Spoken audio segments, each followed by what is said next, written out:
Welcome, lovely one, to the Meant for More podcast. My name's Lisa Clifford, and I am building the world's most empowering Meant for More movement, leading millions of heart-led purpose seekers from feeling insignificant to invincible. So I truly hope you enjoy this next episode.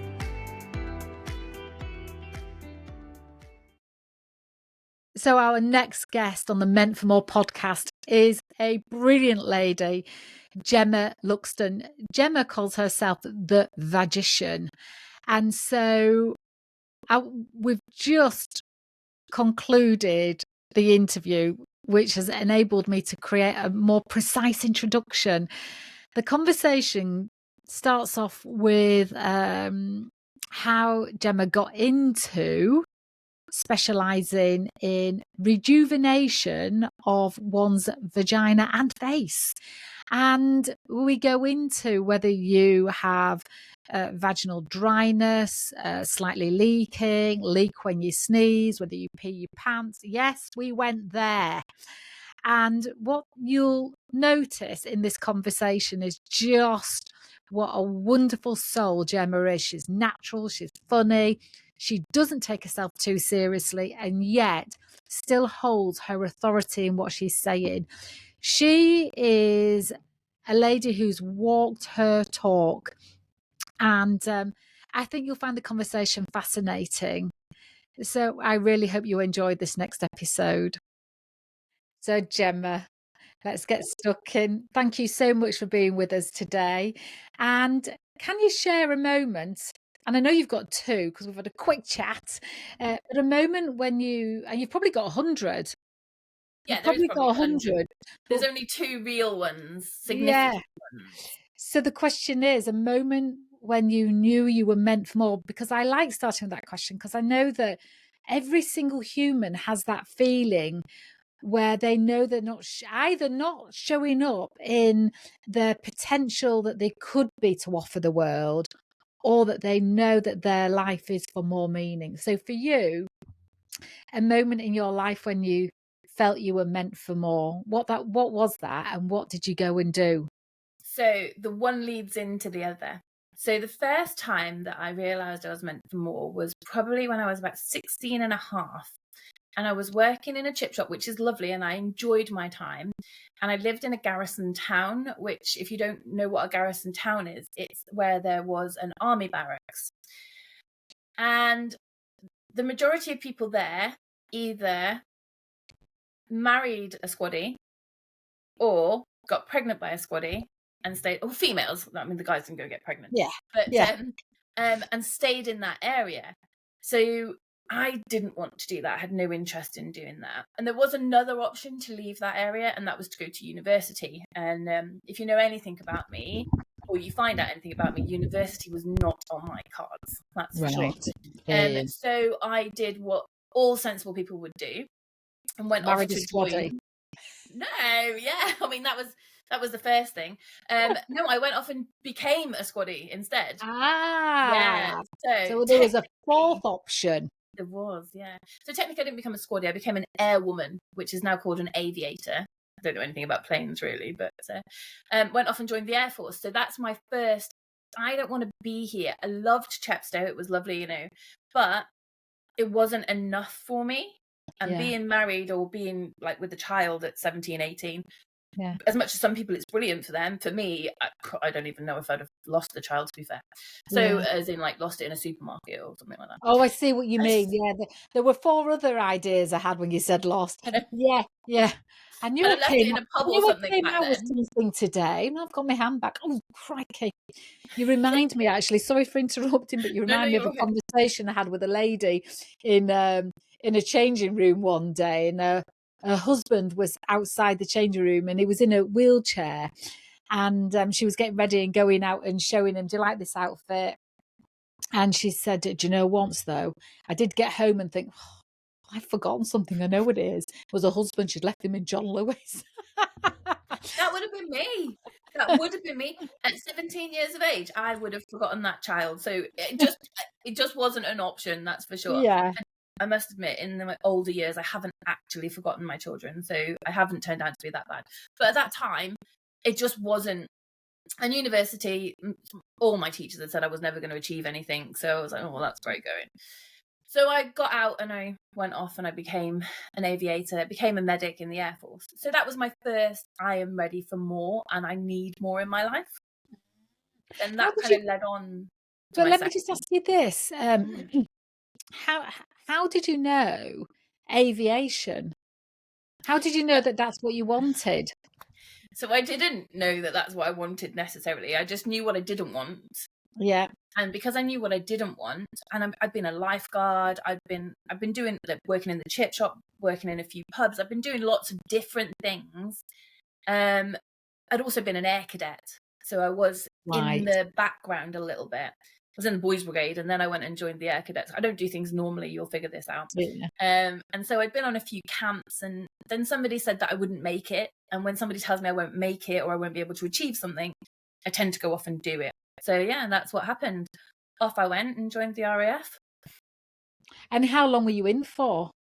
I served for 22 years regular service, and then I retired in 2022. So I'm a pensioner. Wow! So you did a full service. So what was the last role you were in the Air Force? My last role was in Lichfield, the Defence of Medics School training. It's an academy now.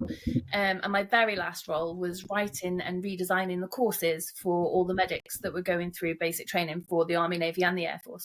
But prior to that, I was an instructor for them. And then prior to that, I was doing... in the medic area. Yeah, so I joined up as a medic. I've always been a medic. Went from a airwoman medic to an aviator medic to a medical assistant to a medical admin. They've changed our name over the years, but yeah, the long and the short of it is that's what I've been doing, medic stuff. Wow. Yeah. So I just want to ask you a question about that before we move on to your next Meant for More moment. What did being in the Air Force, doing what you've just done for that long length of service, give you that blesses your life today? Oh, I mean, I know it's probably not just one thing, but yeah, I was going to say it's probably everything, to be honest with you, which is a terrible answer. But without, I don't call it a mistake, but without moving into that role, without going and becoming in the Air Force, I wouldn't be where I am today. So it gave me everything. Yeah. It definitely taught me a lot about leadership, management, working, teamwork, teaching. Taught me to do a lot of drinking, which is not compulsory, but I made it a bit of a goal. Showed me the world. Everything. It gave me everything to the stage where I genuinely didn't know, and kind of still don't really, how to do or be anything else. So it brought me on to what will be my second Made for More moment, because I just, when it came to my time served, 22 years is your time served, there's an opportunity to sign on for longer. And unfortunately, we've just been through COVID, we've done a pandemic, loads of things happened in the pandemic, that's for another thing. But well, have we got an episode 2 brewing, and we're only 7 minutes into episode 1. Yeah, sorry, it's a long story, we'll cut it all up. So yeah, I've lost my train of thought now. My time served gave me everything, but when it came to COVID, we worked really hard, but a lot of people weren't in work. And I should have been extended in my career at that stage. I should have been offered an extension of service. And for many different reasons, which I was a little bit bitter about at the time, I'm not going to lie, it didn't happen. So my next Made for More moment was when I didn't know what to do with myself. I knew that at my 22-year point, I was natural wastage, which basically means we don't have to pay you any more money.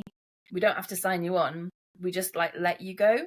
Which is quite disheartening. I think, why wouldn't they want to keep me? Why would you not want all this experience, all this knowledge and everything else? Surely you need me. and all the admin that went along with it didn't happen, basically, is the short crust of it. And I started training to do other things and just become a civilian then. And that's when they then offered me an opportunity for an extension of service. Not guaranteed, but an opportunity. And I thought, no, that's it now. I've already made my new life choices and I'm going to move forward with these, which is a bloody terrible idea, because somebody wants to give you money day in, day out, whether you're at work or not, pay you your pension and everything else. And you turn around and go, no, you're all right, thanks. I don't think I'll bother. What I'll do is I'll just nip myself off, start up a new business, have absolutely no guaranteed income, and just move into this new world of, I don't know if I belong, instead of taking the easy option, which is say, yes, please take me back, give me the money. So yeah, that's... Why did you say it was a terrible idea? At the time, because I have no idea what I'm doing. I've never run a business before. I've never been a civilian before. So from the age of 17, if somebody told me to get up and dress and be somewhere at a certain time, I was there 5 minutes before, because you don't get late. You're 5 minutes before the 5 minutes before. Absolutely. And on so, time is late. On time, absolutely on time. So what about when everything goes wrong and you've then got to readapt, you know? Like today, you know, didn't have the earbuds working, whatever. But I didn't know how to person, really. And we don't know how to talk to civilians either. They're like different breeds. So when I would say something, people would look at me as if I was like crazy, and I'd have to translate myself into civilian speak. So yeah, it was a terrible idea. I should have just, well, no, that's not true, actually. Terrible is one word. It was a very scary, daunting idea. Of course. Yeah. And it could have been much easier. Well, you know, what I hear and see is life gave you two options. One was known, one was unknown. Yeah. And your future could have looked pretty much like the past, and that would have given you a lot of certainty, but not enough uncertainty. And that's spot on. Yeah, and what Tony Robbins talks about is we have 4 needs. There's more, but the 4 key needs are love, significance, certainty, and uncertainty. And you were about to go into a world where I don't think love really matters in the army, in the forces, so much as connection and trust is the key. I was married to a pilot in the Air Force, so I've say congratulations or commiserations. Oh, he's still an amazing man. He was then, and he still is an amazing man. We separated, how old am I now? 25 years ago, 24, 23 years ago. Did you travel with him? Not really, a tiny bit. But what I learned about the forces was that the trust and connection that you have is phenomenal. It's like no other.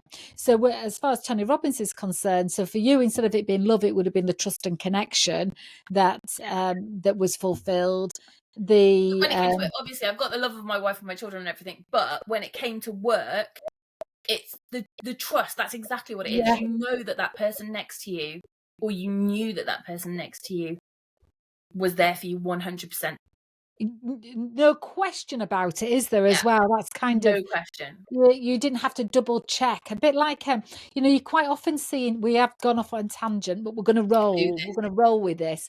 You quite often see in teams where a team knows that they've got to execute A, B, C, but they check and double check. Have you done it? Are you going to do it? Don't forget to do it. Or are you sure you want me to do it? Whereas in the forces, if that's your role, you do it and you trust that person's doing it, because all that double checking, not checking, all of that is completely unnecessary. And comes. I mean, there's some people that could do with being told that in the military, to be fair. Yeah. There's a lot of micromanagement, but yeah, definitely you know what's going to happen. Yeah.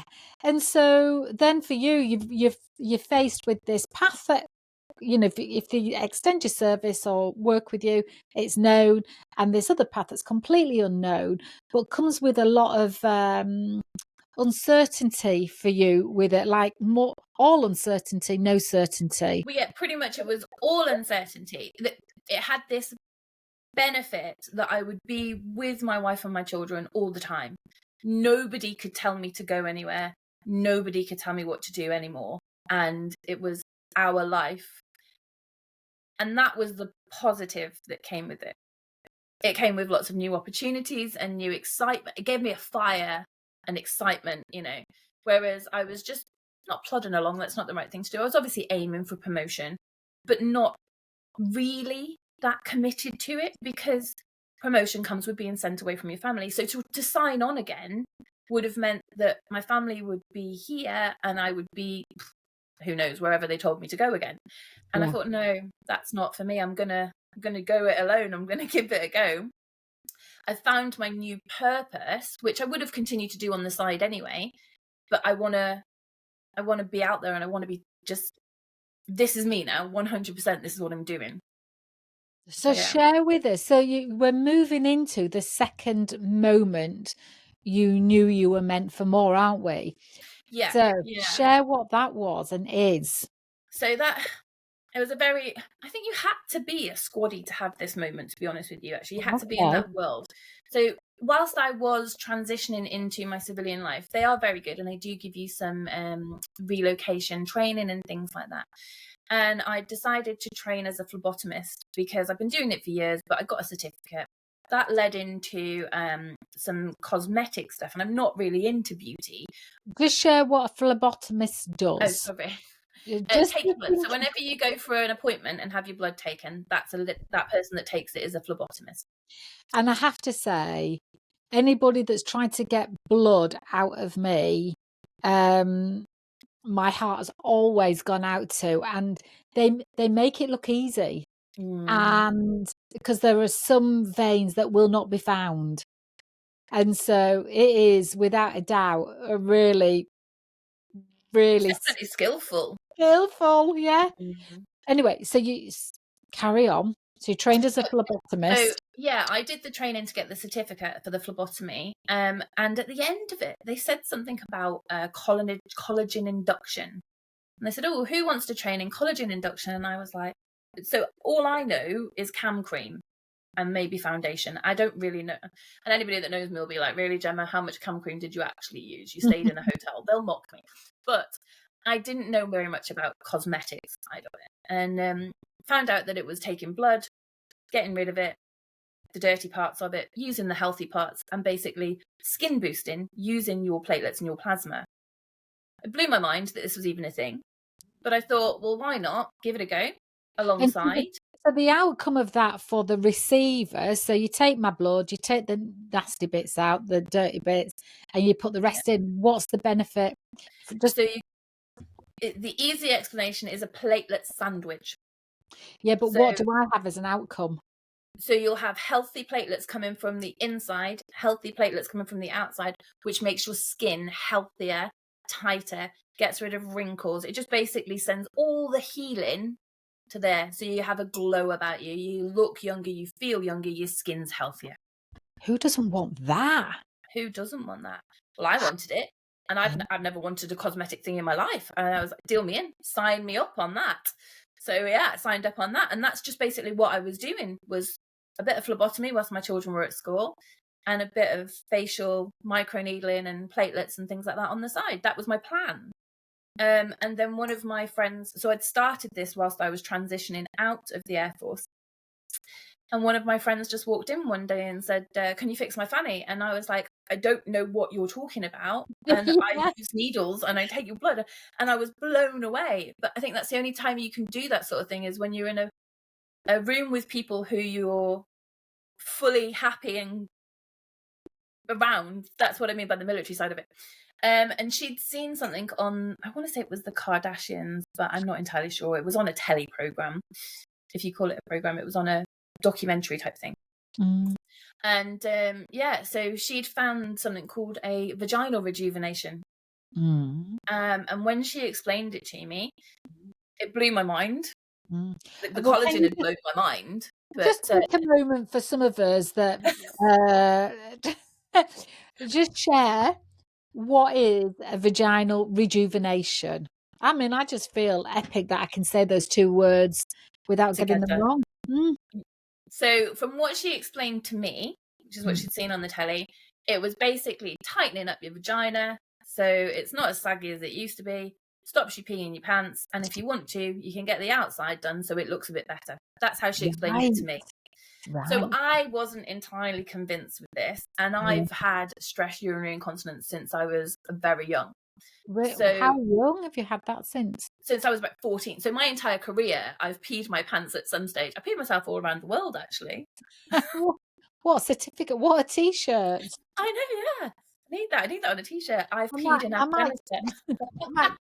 I might call this. Don't mind. Oh, hello, dog. Don't mind I if hope we that's a dog, or not a polar bear. It's a sheep. Just it is Lexi, who's 12, and then Lola, who I've only had since July. She looks like a fox, but she's sleeping in the sunshine. And anyway, I might name this podcast, I've peed my pants all around the world. And let me just write it down in case I forget. Oh, yeah, do it. I start most of my conversations with "I no longer pee my pants." Well, I noticed on LinkedIn that's your. I try to get it out there quite early so that people can think, "What is wrong with you, woman?" And then they can kind of learn a bit more. And who was I speaking to the other day? I was saying about doing a TEDx or some sort of speaking thing, and I said I might call it "I can keep my knickers dry" or something like that. Now I keep my knickers dry. So I can't remember what I said, but yeah, just something that gets that things different. Did you see what I think you said? And so when it came to your friend asking you, can you do my vaginal rejuvenation? Yeah, that would have been a classy way to say it, whereas she just says, "Can you fix my fanny?" Yeah. Then what happened? Well, I thought she was mental. Thought she meant using the blood from her body and injecting it back into her. Yeah. And I was like, no. No. And then, so she told me a little bit more about it. I did some research, and part of that research was to go and get my own vagina rejuvenated. Oh. Lead from the front. Well, yeah, absolutely from the front. And I thought, it's either a crock of shit, in which case, then at least I can say this is a crock of shit and tell everybody. Or I'm not going to pee my pants anymore. Yeah. And can you imagine that? There's no downside, really, is there? Yeah. I've taken tablets that the doctors have given me. I've worn the pads, all the pads. And then all of a sudden somebody says, you didn't have to do any of that. Yeah. We could have done this for you back in the day. Yeah. But we didn't bother because nobody told us about it. Yeah. So anyway, went off and got it done, and I no longer pee my pants. What was involved in having it done? Sorry, No. I'm jumping ahead. I'm trying to imagine what people will be asking as they're listening to this and doing it on their behalf whilst not being too urgent with my own curiosity. So I'm playing two roles in my head. So what was involved? So you went off and had it done, but what does going off and having it done? Paint a picture, not too graphic picture in case somebody's popped this on to have the dinner. So the easy explanation for anybody who's had a transvaginal ultrasound or an internal ultrasound, which I'm hoping you've had, so you know what I'm talking about? Yep. Okay, it's one of those, but you don't get a picture at the end of it. No. What happens is the machine pushes out some radio frequency. Okay. The radio frequency is directed to the exact area that needs to be targeted. Yeah. And it stimulates the collagen. Okay. And then the collagen, and I have to caveat this because it's the only way I can explain it, but I caveat it with, I do not blow in your vagina. Okay? Oh. I have to caveat with that because people sometimes go, do you? If you think of your collagen being big balloons on your 18th birthday, fully blown up balloons, and your 19th, 20th, and when we're all at 21 now, and they've all shrunk down a little bit, I come along with my magic wand, put some heat in, and blow that collagen back up. Blow that balloon right back. Now I can see why you needed to say. You can see why I have to caveat that. Yeah, because it wasn't in my mind to start off with, and I can see why now. So, and that because it's the collagen's been blown back up and is at its former glory, Yes. that therefore tightens because there's less space, like a bit like an inner tube on a am I going in the wrong direction here? No, perfect direction. I Your never thought of an eyes inner tube. widened there, and I Yes. thought I'm either barking up completely the wrong tree or I'm onto a winner.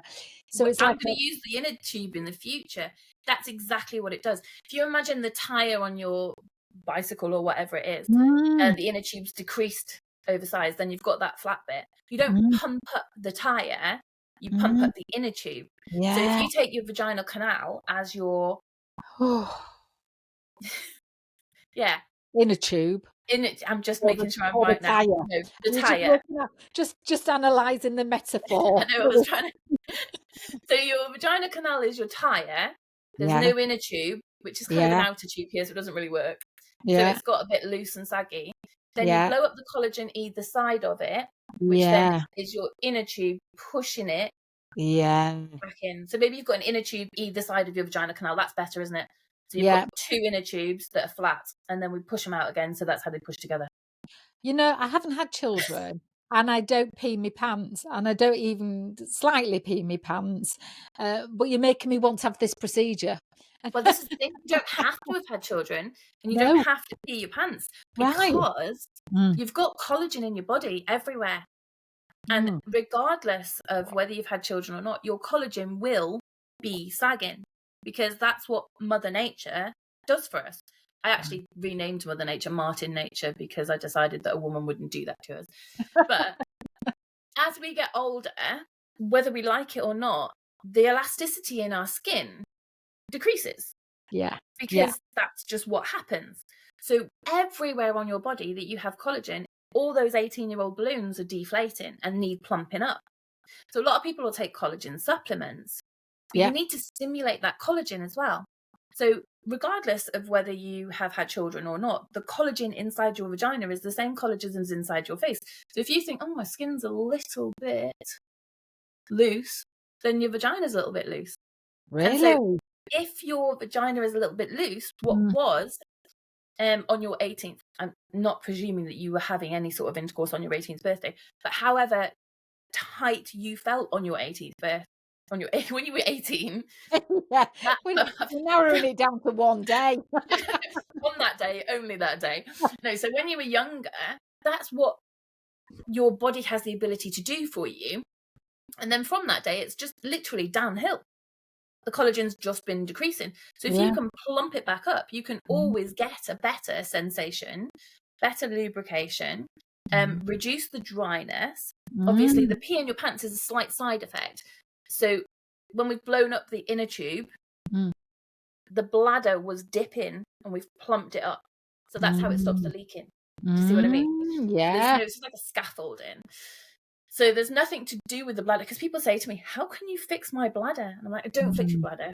It's a side effect. I'm really sorry. It's a side effect of having your vagina tightened that you no longer pee your pants. You can either strengthen the columns of the bridge. I strengthen the columns of the... this is probably... Got an inner tube and a bridge now. Yeah, inner tube bridge. I'm here all week. What day is it? It's interesting, isn't it, that where the problem is, that's not what you have to fix. It's the support mechanisms around it. And that's the whole body, though, because where the problem is quite often, let's talk about relationships. Let's just talk about generally feeling a bit shitty, feeling a bit mentally drained, feeling like I can't be bothered anymore.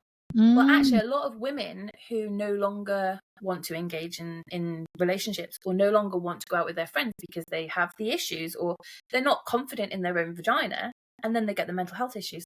So by fixing... Really? Yes. How's the two linked? Just talk me through how the two are linked. Is it that people lose a bit of confidence because they're kind of tense? And then that tension has an impact on the nervous system. What's your chain of... There's two different ways. There's the one where so the women that no longer can feel confident in their own ability because they're wearing Tenor Lady or other pads apply, obviously. So then, as one of those women, I wouldn't stand too close to somebody. because especially if I had a sneeze or if I had a cold or whatever, because I know that's going to make me leak more. So I would be like, oh God. And I used to play a lot of rugby as well. And I used to really like half time, I would have to go and change and make sure that everything was fresh, because I would feel like I'm in a scrum. So whoever played rugby with me, by the way, you were fine. I did wear pads. But I'm in a scrum. People are going to hit me hard and I'm going to leak. And then you'd either lose your confidence there because you think you can smell me, you can do this. So women on the stage who are standing there, really tall, proud women who are CEOs of companies, but then they are still wearing these pads because they don't want to leak. That's got to take away from your confidence, hasn't it? And then the relationship side of it, you've got people who, they tell me they no longer engage in any sexual intercourse, whatever, and certainly nothing spontaneous because they're wearing a pad, and you don't want any spontaneous. So if they think tonight's the night, they'll nip themselves off to the toilet, or when everything starts, they'll go, oh, I'm just going to go freshen up, because they don't want their partners to know they're wearing pads. I completely get it. And that feeling of, in some way, I love working with people where they get to be their true self, and without the masks, without the layers, without the self-doubt, without the overthinking, over editing. But I'm now thinking, if I was wearing a pad and slightly leaking, I would be not wanting somebody to see that true part of me, because I would feel vulnerable. That's it, yeah. I would feel self-conscious. I would be filtering all the time of, or using the lens of, I know I've just leaked, but does it smell? I can't smell it, but does it smell? Is that smell me? That's just happened? Yeah. Is that smell me? And actually, it's probably another smell, because other smells do exist. And that person's going like that. Are they smelling me? So I'm just putting myself in those pants for a moment. I was going to say shoes, but just putting myself in those pants for a moment. I guess it completely affects the lens that you view the world from, that makes you be less of yourself, wants to create a layer over that then does impact our identity, what we wear, how we stand, where we stand, how we move. Yeah. Say that again. Is there a toilet nearby?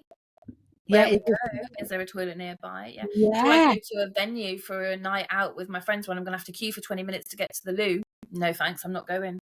There's a whole world of thinking that people may be experiencing because of I had no idea. That's just the leaking perspective.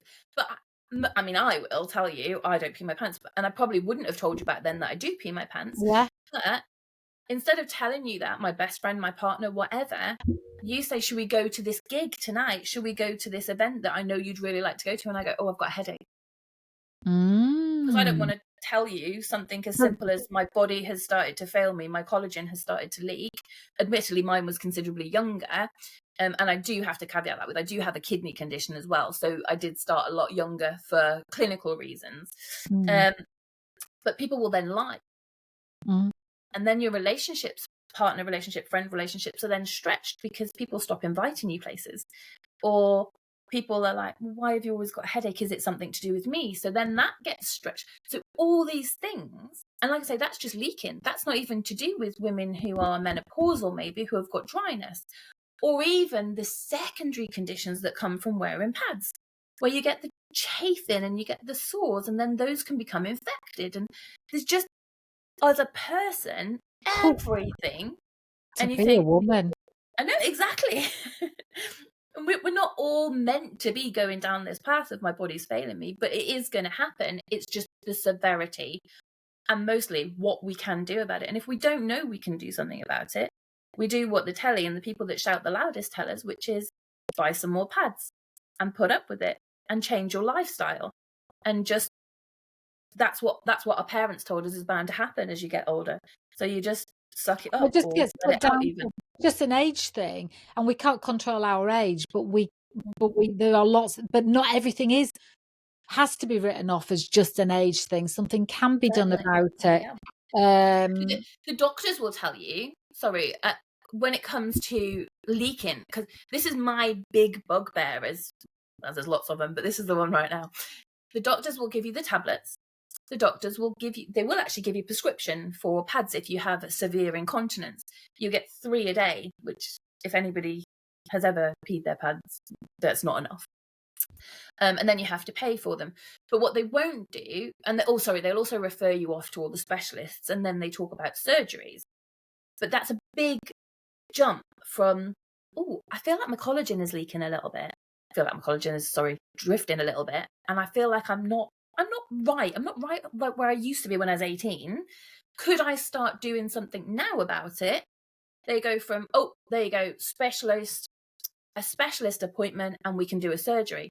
They don't look at the holistic in between, the pelvic floor, which we can all do, and it's all beneficial. The physio, the pelvic physio that they could be referring you off to, because it's these little steps in between. But actually, are we doing everything we could do to prevent before we end up having to cure? That was a long-winded way of saying it. Sorry. That's good. It's really good. I think also knowing there's that middle ground that you're in that actually is, I'm guessing, much more accessible than a waiting list and surgery that is a bit. So what happens then? So I'm guessing. So we're up to the part of the story where your friend says, "Can you? Oh yeah, sorry. Can you fix my fanny?" And you thought, what? Then what did you do? So then I had the treatment, and you then it had blew the my treatment. mind. That's right. It blew your mind. Yeah, That's how we're up blew to. my mind that it had worked, because I was genuinely calling, this isn't true. This isn't a thing. Someone's just trying to take your money off you, and I can't tolerate that. And I had the treatment, and then I found somewhere to train me, and I went off and I got trained, and I was like, I can't keep this to myself. This is something that everybody should have available to them, should be accessible on the NHS. Did as much research as I physically could do to find out that it isn't available on the NHS, and there's nothing in the foreseeable future for it being available for women on the NHS. However, the same technology was currently, or at that stage, in clinical trials for male urinary incontinence through prostate issues. And obviously that annoyed me slightly. That the men are peeing their pants, let's do something about it, but we haven't done anything for women for all these years. And I just sort of made it my next mission in life.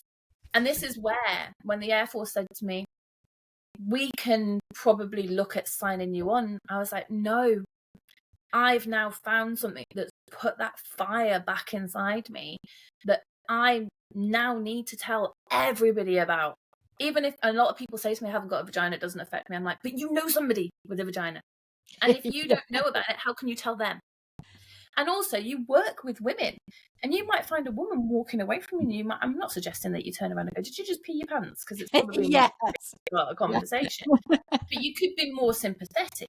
Yeah. You could be more, did you know? And there's a lot of people who don't have the conversation with their partners, and they don't understand why they're no longer having the relationship they used to have. And they're putting up with the, I've got a headache or whatever. And actually, I speak to a lot of men and I say, you could broach the subject differently, make it more about her and not about you. Yeah. But also, if you just don't know what to do, there's a simple solution. You just turn around and say, I met this crazy woman today who calls herself a Vagician. You definitely need to go and have a look at one of her channels, or honestly, she's nuts, have a watch, and pass me over as a crazy woman, because it will help them when they watch it to have that moment that maybe these things are happening. And if they're not yet, maybe they will. And talk to me about dryness, because you mentioned, so there's the two scales, end of the scales, isn't there? There's the going from peeing your pants, but then there's also the post-menopause or there's the dryness that can happen. Yeah. Does the same treatment help with dryness for women? Yeah, so it's a bit mental, really, isn't it? That it can, it's like Toys R Us for your vagina, really. I'm not sure those two things should ever be put in a sentence, but yeah, it's because it's bringing back that collagen and it's plumping up. It's stopping the friction and it's giving it that buffer and it's taking it back, so you're then able to self-lubricate again. How does we might need to put some pictures on the screen. How does a looser How does it looser? how does a looser vagina Cause the create friction. friction? Yeah. So it's where the collagen isn't. So the collagen pushes the walls out, doesn't it? And gives it that springy, so the elasticity. Yep. But when that elasticity is gone, it's just there and you're rubbing. It's not got the bounce. Right. That Got you. make a bit of sense. And Yeah. basically it's healthier. And because it's healthier, the same as your skin. So you can have the same treatment. It's not exactly the same machine. No, they use a different one. Probe. Yeah. No, it's the same machine, but it's a different probe. We Oh, don't go yeah. rolling a vagina on your face. Nothing wrong with that, I don't think. That's not even what I meant. As long as it's your own. Yeah. So yeah, Right. but it's the same We've thing. gone down a path here that both of our credibilities will be.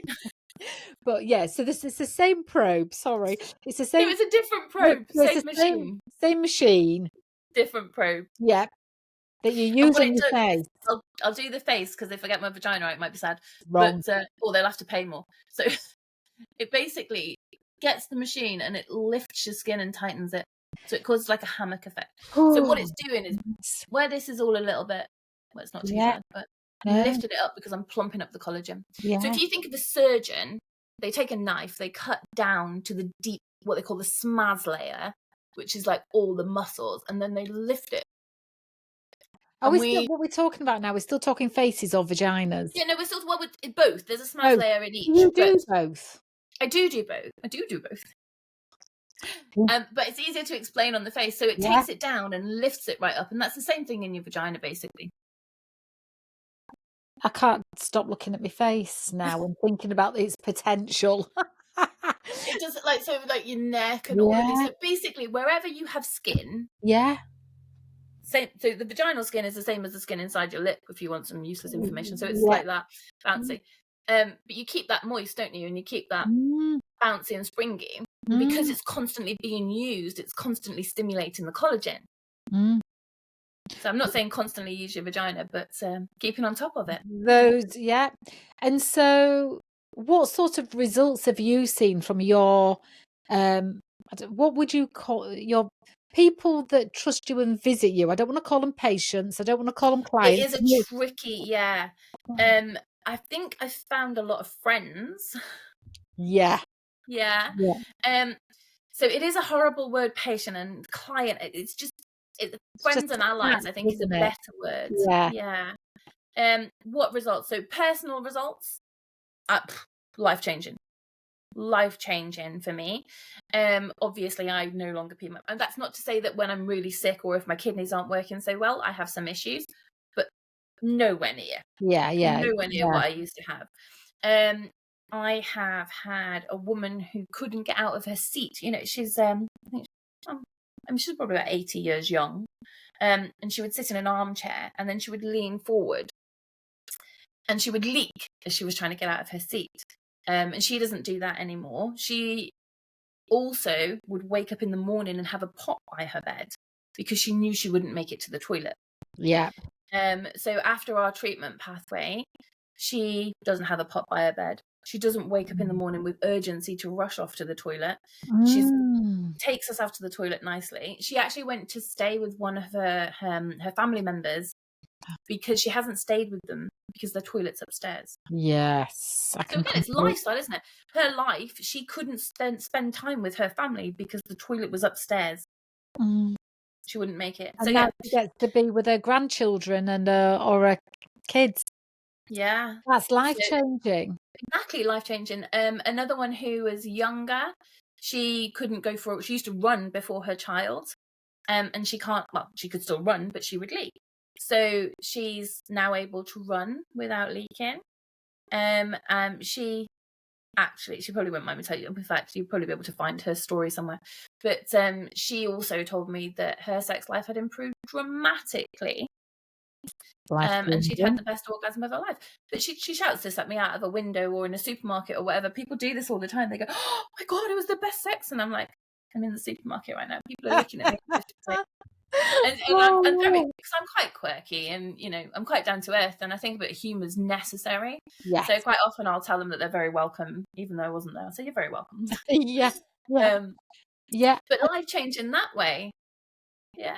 I did have one lady actually who, sorry, I've gone on a tangent. So Okay. she had some trauma in the past, and she wanted the treatment. And I was a bit wary because I didn't I'm want to not, trigger. yeah, I certainly don't want to trigger her. I'm not a counsellor. I'm not.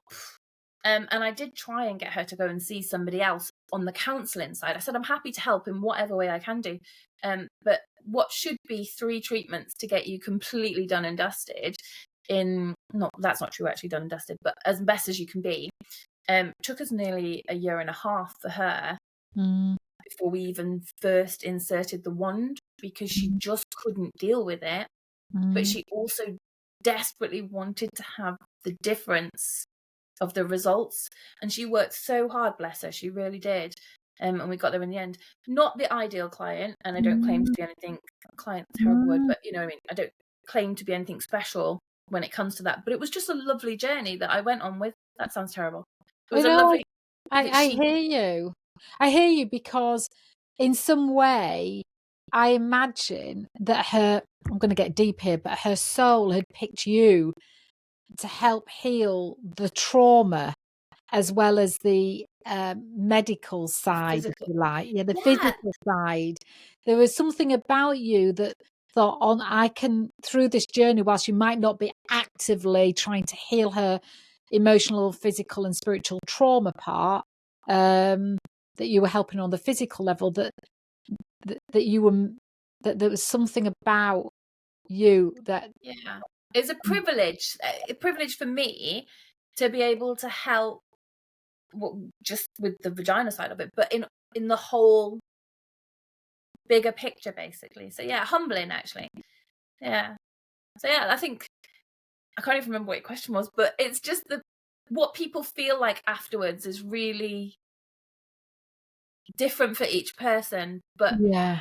I've only had one person who didn't have a 100% successful, 99% successful outcome. And that was a lady who was in her later 80s. And realistically, we shouldn't have really done it, because the chances of success were very slim. But she was adamant that it was her. I wanted to try it.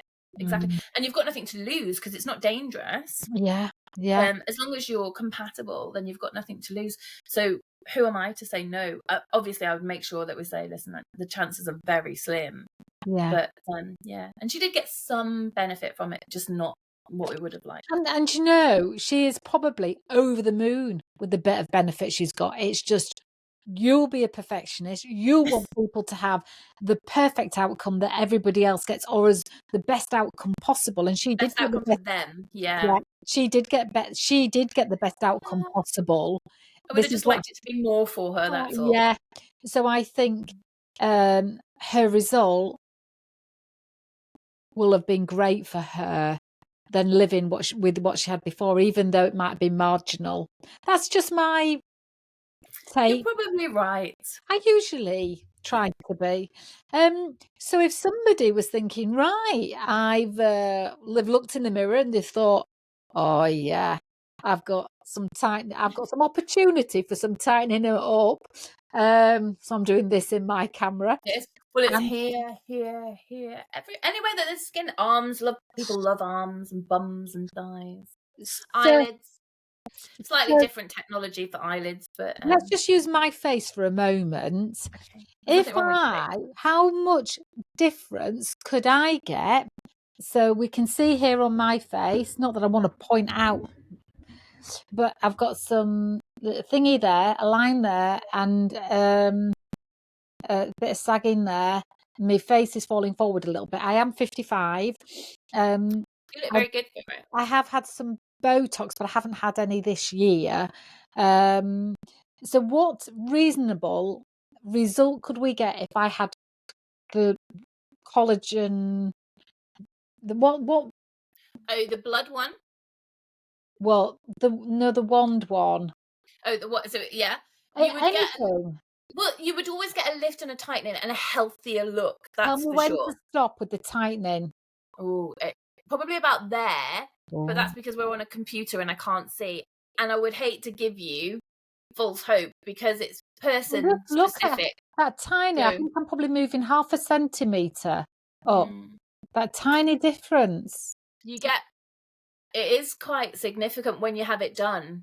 So what And a would lot of that people be? Would walk that out on the day saying, I can feel it and I can see it already. And then it takes up to 90 days because your collagen has got to then reform. so it's still working? So it's constantly working, yeah. So is that with the blood infusion? What do you call No. that? The blood? So the one that you've just done there would Yeah. be with the HIFU, the high intensity focused ultrasound. Yeah. That would give you that sort of lift. Or a plasma fibroblast would do that as well, but that's tiny little dots, if you've heard of that. And that's very good. And you do both of those, do you? Yes, I do. So everything I do is natural. I don't use anything that's not from your body or using your body's healing properties. That's literally what... Your rule of thumb. Exactly. So I did train in Botox and filler, and I can make filler out of your blood if you want me to. And so you can have filler put back into anywhere because it's natural from your blood. But I focus on whatever you need to make you feel better, but only using you. And a lot of people say, oh, can you make me look younger? And I say, that's not what this is about. You will, as a side effect, look younger. But actually, it's about making your skin healthier and making you feel healthier and just making you feel more empowered as a person. Yeah. So if you're not feeling your complete confident self just because you've got that little bit there, we'll just give it a little zap and boost it up. And if that's all it takes to give you confidence and make you feel more empowered, then who wouldn't? Exactly. So you do all of these treatments, and we're going to put it in the description and a link to your website and how they can contact you. What would it cost? Because I know that people think, right, I want to go and see you. What's the price ranges? So we've got the tightening up the face. We've got the face part. Then we've got the vagina part. What sort of prices are we talking about? So again, everybody's different. Yeah. And not everybody needs the two different sections of the vaginal tightening. Although for me, unless you were already too tight somewhere, I would say have them both anyway. Why not? Yeah. But you're looking at a starting figure of no less than £300. That's good. But exactly. Now, the reason that it's no less than £300 is because I really want it to be accessible to people. That's so good. Yeah. And what can it go up to? I think the highest... So just let me clarify. Yeah. For anybody that is leaking on any level, you can... Or wants to just have a slightly less elasticity, sorry. You don't have to be leaking, but sorry. Or even dryness. Or dryness, It would be from 300 to... Probably no more than 1,500 for a full session, because if most people don't need a fourth session, but if somebody does need a fourth session, I'm terrible and I get told all the time you shouldn't do it, but I'm like, I'll have a discount on your full session because it's not your fault, because I just want everybody to be able to not pee their pants and enjoy their life again. So this is an incredible... I was expecting something much more expensive, and I don't know anybody listening what sort of numbers were going around in your head. I was thinking it was just when you started with the 3, I thought it was going to be 1,000. So no, from £300 a session, depending on what you're having. Like if you just wanted to have your eyelids tightened, you'd start at like £120. That's it, and that's like a non-surgical blepharoplasty. So it's £300 a session. The vaginal tightening. Yeah. Got you. Yeah. And it can be up to... So you would need 3 sessions. Some people just have the 1. Yeah. But then when they say, is this as good as I'm going to get? I said, no, because that's 3 sessions for me to say that is completely as good as you can get with your collagen right now. Yeah. But most people don't need a 4th. The older you get, the older your collagen gets, the more likely you are to need a 4th. And then, but people will say to me then, and this is where you're probably going to go, that's a permanent fix. And I'm like, it's not a permanent fix, unfortunately, because your body will continue to age. There's nothing I can do about that. And as it ages, the collagen will continue to decrease. So I need to get this words right, hang on. The earliest somebody has ever come back is 6 months. And then the longest that I would say is 18 months. But some people have gone longer. Got you. And it's all about your body. And when they come back, do they have to have 3 again, or does the one up? Yeah, so if you're maintaining, it's like your car, isn't it? You know, when I'm not calling you a car. I was referred to as a car. But we are vehicles. Yeah. Yes, exactly. If you are on top of it, so if you start having your collagen induction therapy, you're inducting your collagen early on, you're maintaining your good, healthy collagen. Once we've got you to that healthy stage, as healthy as you can physically be at that time. Yeah. So if that's 50, then that's your 50-year-old collagen. If that's 80, that's your 80-year-old collagen. Yeah. You have to bear that in mind, which is why I'm very strict in the beginning of saying we have to manage your expectations. I don't want you starting to pay money or being, out of pocket for something that is not achievable. That's not me. I would just stop you in the beginning and say you just need to go for surgery, because there's no point getting down on yourself, is there, if you can't achieve something that you actually want? Yeah. So yeah, it's all about making sure you've had the right consultation, making sure you're eligible, making sure that it's right for you, because it might be something better. It might not be with me, but it might be that there's something better for you, and making sure your expectations are managed properly.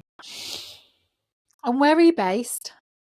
So I used to call them pop-up clinics, but they don't sound so great. I have lots of opportunities around the country where I will go and do visiting clinics. That's better. Yeah. But currently I am based in Widnes now and Warrington in Cheshire.